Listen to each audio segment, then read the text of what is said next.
8 साल का एक बच्चा 1 रुपए का सिक्का मुट्ठी में लेकर एक दुकान पर जाकर पूछने लगा, क्या आपकी दुकान में ईश्वर मिलेंगे? दुकानदार ने यह बात सुनकर सिक्का नीचे फेंक दिया और बच्चे को निकाल दिया। बच्चा पास की दुकान में जाकर 1 रुपए का सिक्का लेकर चुपचाप खड़ा रहा।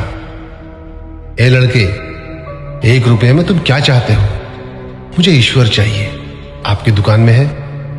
दूसरे दुकानदार ने भी भगा दिया, लेकिन उस अबोध बालक ने हार नहीं मानी। एक दुकान से दूसरी दुकान, दूसरी से तीसरी, ऐसा करते करते कुल 40 दुकानों के चक्कर काटने के बाद एक बूढ़े दुकानदार के पास पहुंचा।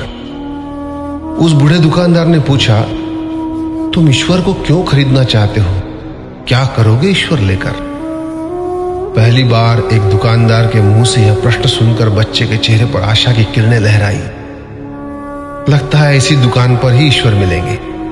बच्चे ने बड़े उत्साह से उत्तर दिया, इस दुनिया में माँ के अलावा मेरा और कोई नहीं है। मेरी माँ दिन भर काम करके मेरे लिए खाना लाती है।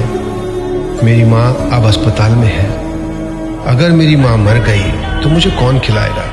डॉक्टर ने कहा है कि अब सिर्फ ईश्वर ही तुम्हारी माँ को बचा सकते हैं। क्या आपकी दुकान में ईश्वर मिलेंगे? हाँ मिलेंगे। कितने पैसे हैं तुम्हारे पास?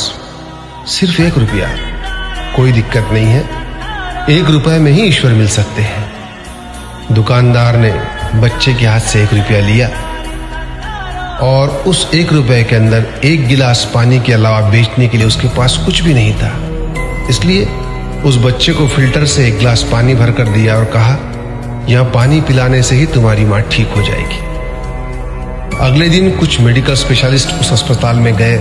बच्चे की मां का ऑपरेशन हुआ और बहुत जल्दी ही वह स्वस्थ हो गई। डिस्चार्ज के कागज पर अस्पताल का बिल देखकर उस महिला के होश उड़ गए। डॉक्टर ने उन्हें आश्वासन देकर कहा, टेंशन की कोई बात नहीं है।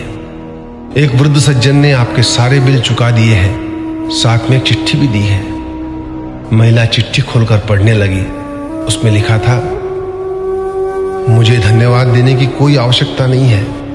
आपको तो स्वयं ईश्वर ने ही बचाया है। मैं तो सिर्फ एक जरिया हूं। यदि आप धन्यवाद देना ही चाहती है तो अपने अबोध बच्चे को दीजिए, जो सिर्फ 1 रुपए लेकर नासमझों की तरह ईश्वर को ढूंढने निकल पड़ा। उसके मन में यह दृढ़ विश्वास था कि एकमात्र ईश्वर ही आपको बचा सकते हैं। विश्वास इसी को कहते हैं। ईश्वर को ढूंढने के लिए करोड़ों रुपए दान करने की जरूरत नहीं होती। यदि मन में अटूट विश्वास हो तो वे 1 रुपए में भी मिल सकते हैं। आइए इस महामारी से बचने के लिए हम सभी मन से ईश्वर को ढूंढें, उनसे प्रार्थना करें। आपका दिन शुभ हो।